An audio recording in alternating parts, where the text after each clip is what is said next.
अस्सलामुअलैकुम भाई। मेरा मियाँ मजदूरी करदा, मजदूरां वाले अड्डे ते खलो खलो के कल आ गया। एक 30 रुपए लिया। आप खान तो परेशान, कोई चीज़ नहीं हैगी साडे घर। बच्चियां नूं भुख लगी सी ते चने उबाल के दित्ते ने बच्चियां नूं, वही खा रहे ने बच्चे।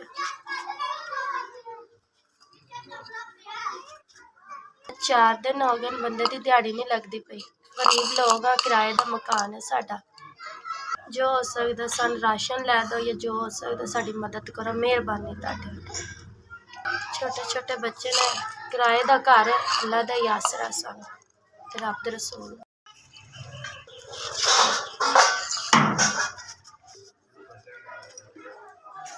SBS अल्लाह तुहाडा तंदरुस्ती देवे, लम्मियां जिंदगियां करे, मेहरबानी। बहुत बहुत शुक्रिया तुहाडा। तुसीं साडे गरीबां नाल तावन कीता, तुहानूं इस तों ज़्यादा मज़ीद रब देवे, अदारे नूं मज़ीद देवे। SBS तुसीं सानूं राशन दित्ता, अल्लाह देण वालियां दी खैर करे, दुगने देंदे रवो।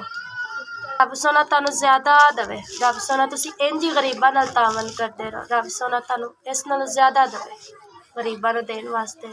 तुहाडे अदारे नूं कदी कमी ना आवे, थोड़ ना आवे, इस नालों ज़्यादा देवो।